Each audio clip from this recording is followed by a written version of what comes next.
This is Orson Welles just saying hello before the show starts. There's a full moon tonight. February 11th is the anniversary of the day Thomas Alva Edison was born. He invented the incandescent lamp, only to discover years later that Spencer Tracy had beat him to it. Welcome to your radio almanac, ladies and gentlemen.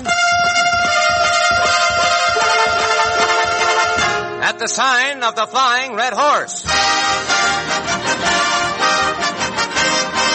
Tonight and every night at the same time, over these same stations, the makers of Mobil Gas and Mobil Oil bring you Orson Welles.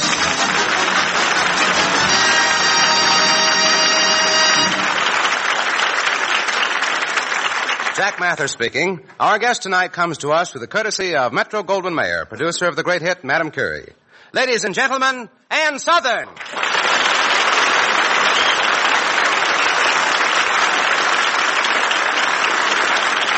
Hello, Ann. Hello, Ann. Hello, Orson. You know, I don't mind telling you I'm scared stiff. I'm scared stiff? Why? Well, aren't you going to saw me in half? Oh, no, the OPA put a stop to that. They said I was wasting too many women. I'm not just a magician, Ann. I'm a romantic lover. Oh? You know, of course, I don't believe it, but they do say that compared to me, Sinatra is just a Boy Scout.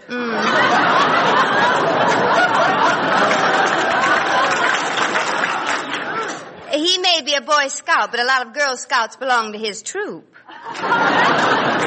Well, don't get me wrong, Ann. I'm not envious. As a matter of fact, in my next Mercury Theater production, I've been thinking of doing Romeo and Juliet with Frank Sinatra as Romeo. Really? Yes. Can't you just hear him singing on the balcony as Juliet climbs up to him?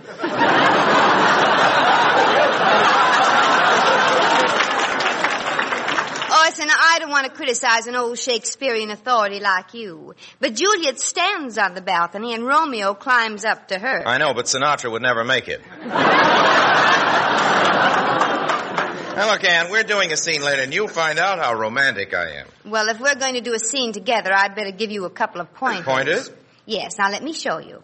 Now, put your arms around me. My arms around you like this? Uh-huh. Now, say something romantic. Oh, my darling. What's funny about that?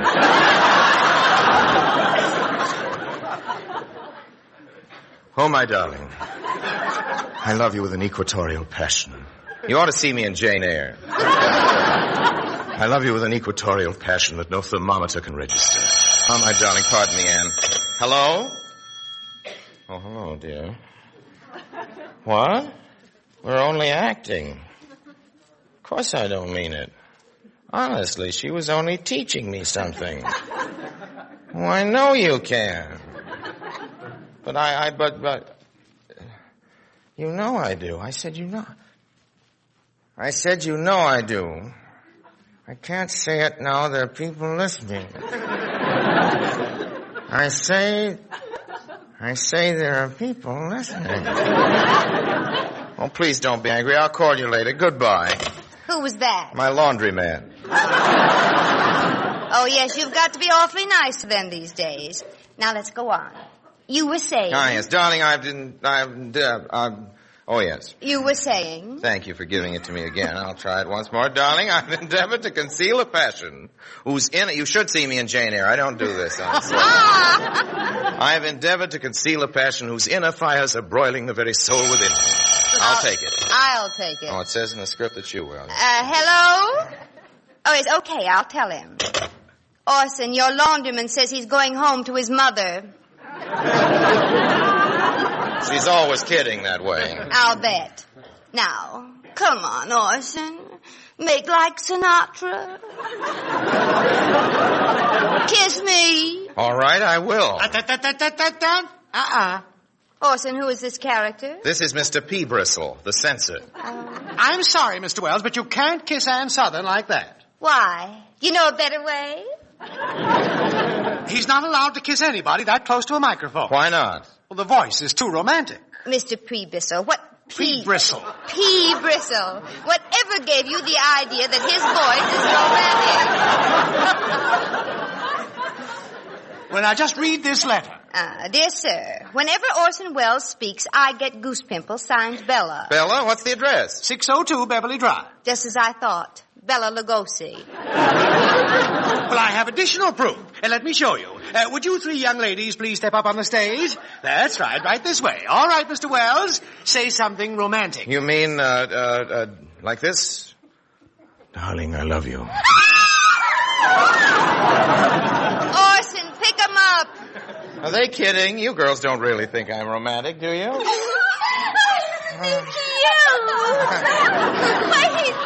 he's another Mickey Rooney. Look, girls, it's ridiculous anyone feeling this way about me. You send us, Wellsy. He's a killer. Solid, Jack. You see, I wasn't lying. Now go on, say something romantic. Say something romantic, like I adore you. Wellsy, pick us up. I can't understand it. That's because you're a man. Thanks. How would you feel if you heard Hedy Lamarr say, I love you? Ann, pick me up. Oh, girls, can I join the club, too? Yeah. Just sing the theme song with us here. When we heard Frank Sinatra, we all gave out with yells. Gave out with yells. But we're through with Sinatra. Now we swoon for Orson Welles. For Orson Welles. Our lives were oh so useless, like boats without the oars. Without the yours. But now our life's worth living. When he says obediently yours.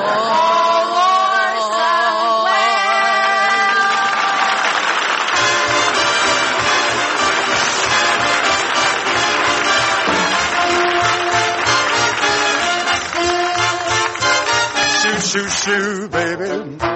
Shoo, shoo, shoo, baby. Bye, bye, bye, baby. Papa's off to the seven seas. Don't cry, baby. Don't sigh, baby. Bye, bye, bye, baby.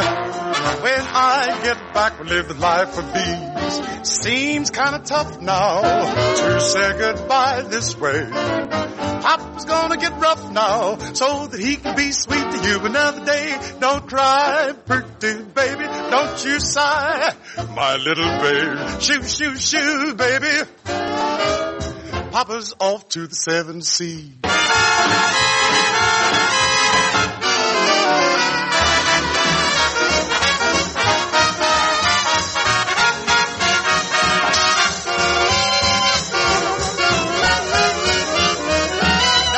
Cry, baby.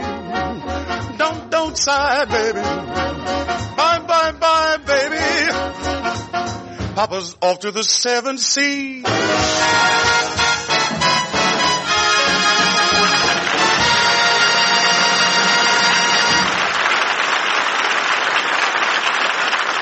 That was Johnny Horace taking the vocal, everybody. Did you like him?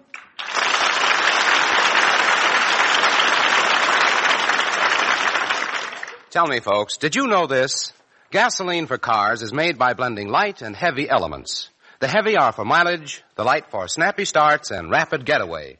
Today, some of these lighter, quick-starting elements have gone into gasoline for tanks and planes and ships. And I know that's okay by you. Fortunately, mileage is what matters most these days. And 1944 Mobil Gas will give you all the mileage that you got from peacetime Mobil Gas. We're proud to say that. What's more, Mobil Gas can help you get better all-round wartime driving if you'll just follow these simple tips. First, warm up a shivering motor for 30 seconds. That does away with stalling. Second, don't tramp on your accelerator. Step down gently. This will save you gasoline. Third, keep your battery in good shape to turn your engine over quickly. And when you start up, start with Mobil Gas. It's packed with every wartime mile it's possible to give you. Folks, you'll get your coupons worth when you drive in at the sign of the Flying Red Horse and get trustworthy, mile-worthy Mobil Gas. We bring you now a story of a boy and a girl. The boy, Joe, is employed as a welder at Pacific shipyards.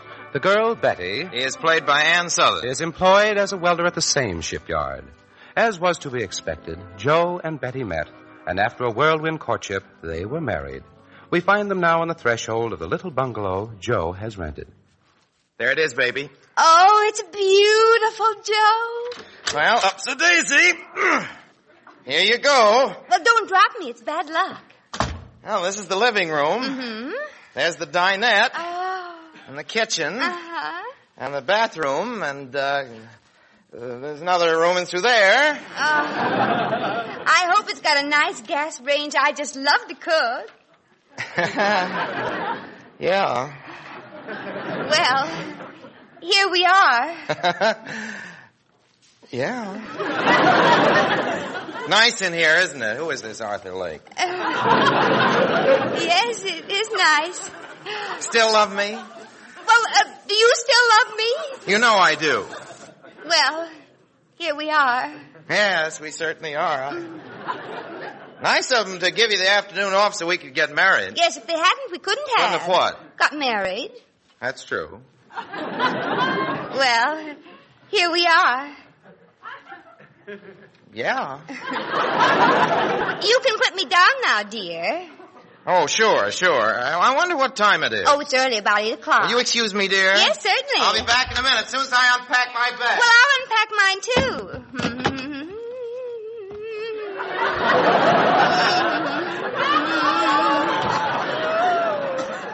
I think I'll wear this blue one. Oh, darling. Yes. Will you knock before you come in? In a minute.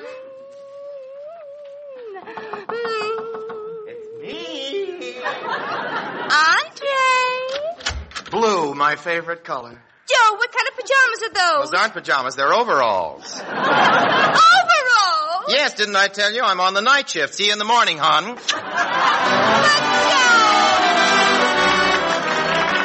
Oh, yes. Joe forgot to mention he's on the night shift, and Betty's on the day shift. They see each other 15 minutes a day. So let's take an average evening. Betty is just coming in the front door. Darling.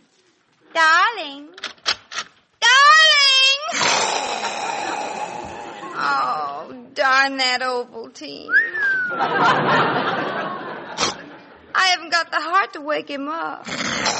Of course, if I dropped my lunchbox, he'd wake up by himself. Oh, no, it'd be mean just to drop a lunchbox. And yet, if it was on the edge of this table and I was looking for something else and accidentally pushed it with my elbow... Okay, boys, launch her.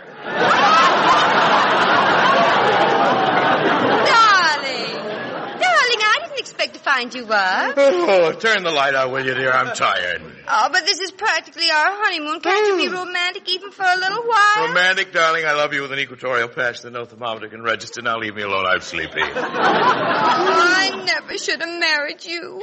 People told me you were no good. What people? Hedda Hopper! Let me sleep. Oh, you're a beast. That's what you are. You only think of your own comfort. Oh, now, wait a minute. Here I've been welding for 8 hours, and I want a little home life. Oh, now, baby, don't cry. Darling, you mustn't cry. Honey, please don't cry. You know I love you. Oh, shut up. I'm going home to Mother. Oh, now, wait, honey. I didn't mean it. I lost my temper. Then say it. Say it. Oh, I don't want to say it, dear. It's silly. No, say it. Say what you promised to say every time you lost your temper. I'm sorry I lost my temper, and if I ever lose it again, I hope Shorty drops a hot rivet in my back pocket and... Oh, this is silly. Go on, finish it. Oh, hot rivet in my back pocket, and if I ever say a harsh word to you again, I hope all my teeth fall out except one, and that one I hope I have a toothache. There, I said it. Oh, Joe. Joe, kiss me. You bet I will. Hey, what time is it? Oh, Joe, it's only 8 o'clock. Kiss sleep. I've got 5 minutes to dress and 1 minute for coffee. That leaves me 15 seconds. Here. How's that? Same old trouble. Too little and too late. 2 weeks pass. It is morning. Joe is just returning from work. Honey! Up, up, up, up, up, up, up, up, up! Mm-hmm. Honey, the sun is shining. The birds are singing. Tell them to shut up. Well, I must say, this is a nice greeting. Mm-hmm. People work hard all day, and when they come home, they deserve a little relaxation. I'm relaxing, dear. Relaxing? You're sleeping. No, I'm not. I'm wide awake. You've got your eyes closed. No, they're open, dear. I've just got the lids over them.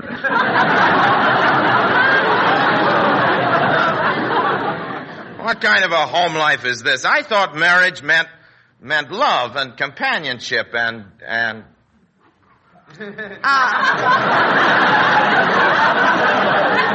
I know just how you feel, dear, but now I'm sleepy.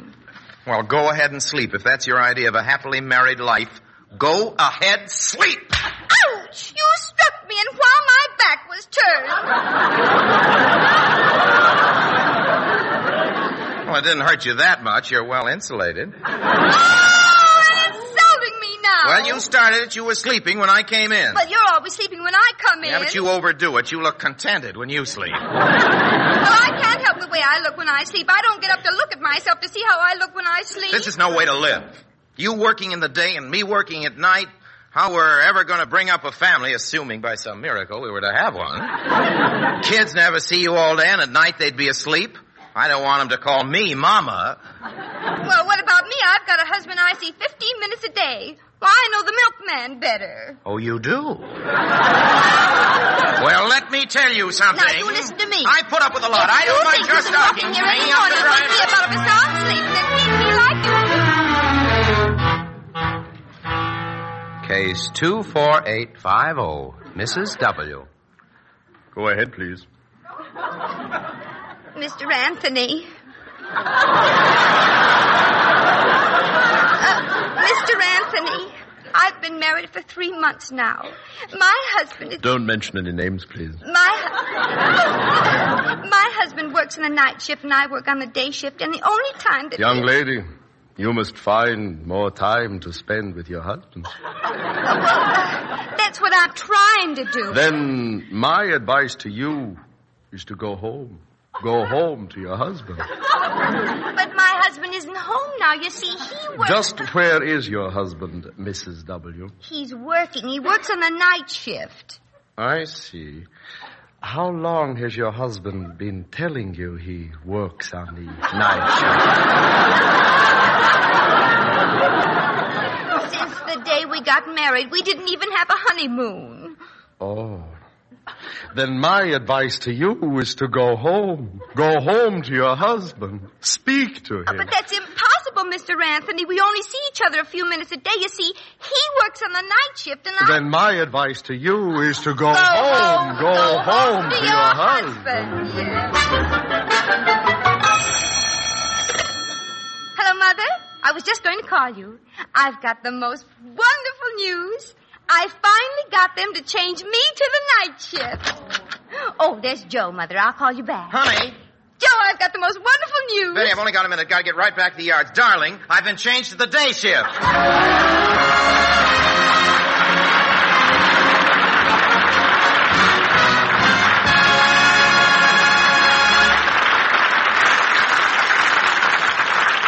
You know, a lot of Lionel Barrymore's admirers don't know that he's a composer of music. And he wrote us something special for this program. He really did, no? It's not even supposed to be funny. And according to last week's promise, here it is. We think very highly of it. Carnival by Lionel Barrymore, Maestro Lud Gluskin.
Very, very fine, Lud. You know, I think Mr. Barrymore really has a future, don't you?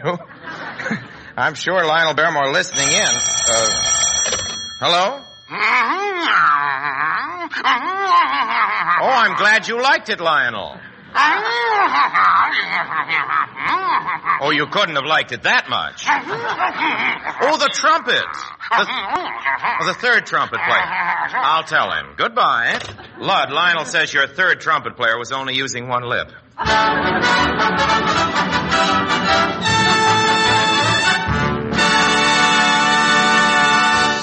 Friends, we're driving to a different tune today. We don't go far. We can't go fast. And lots of the time our cars are idle. Consequently, it's much harder for the battery to hold its strength. In fact, a brand new battery loses half its charge in just 1 month of idleness. Now, don't let your battery run down.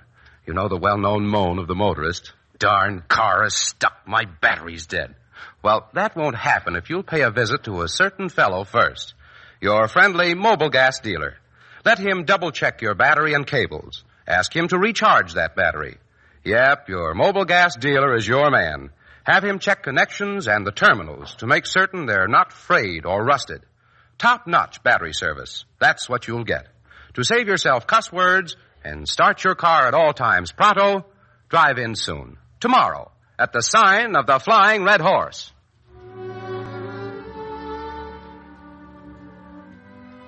Clothes, furniture, books, the household goods were packed in boxes and trunks. Family had taken rooms in the Chenery house. The old cottage home was gone, leased. The horse, buggy, and cow were sold off. At the hotel, he'd roped his trunks himself and had written, A. Lincoln, the White House, Washington, D.C. On cards he fastened on the trunks. He was going to the biggest home in the country, the hardest house in the country to live in. The Atlantic seaboard was the front yard, the Rocky Mountains and the Pacific slope, the colossal backyard. His body, the feet and mouth of him, would be in the White House eating 3 meals a day and taking a bath every so often. But the heart and mind of him would have to be far away, roaming the immense front yard and backyard, where there were boys fighting, girls scratching each other's faces, children sticking their tongues out, calling nasty names at each other.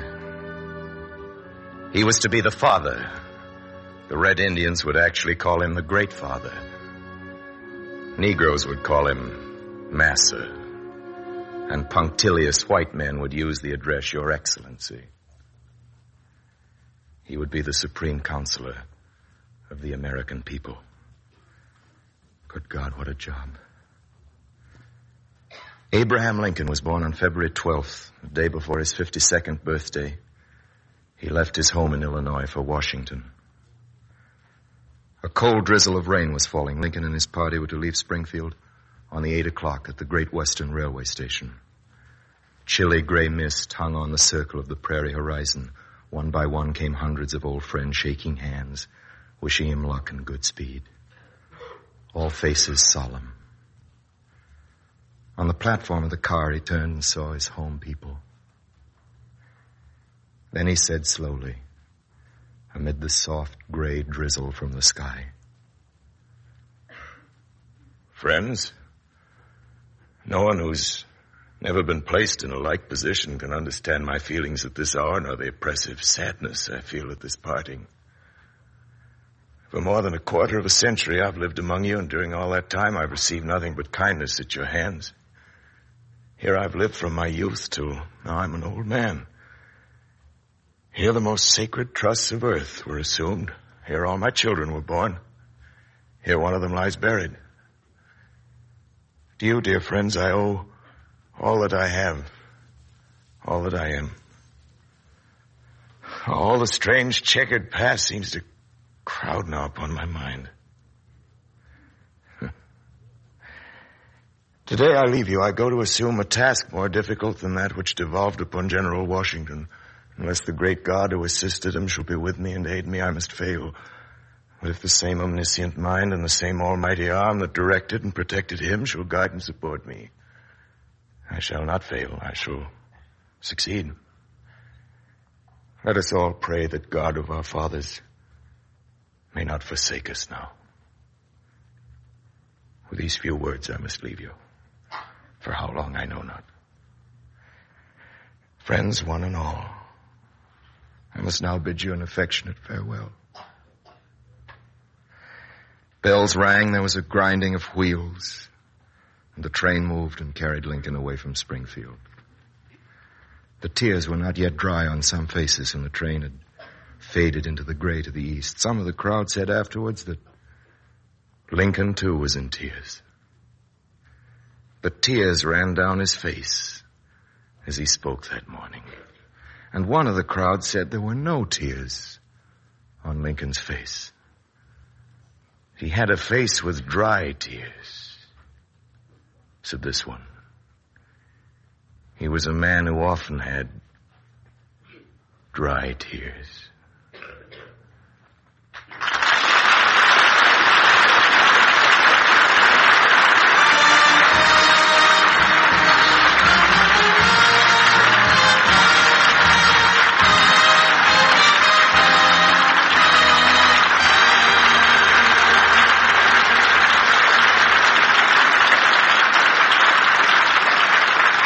Of Mobile Gas and Mobile Oil invite you to join us next week, same time, same station. Dr. Wells' special guest is Robert Benchley. Right, Dr. Wells? Right, Mr. Mather. Until then, ladies and gentlemen, all of us in the Mercury Theater remain, as always, obediently yours.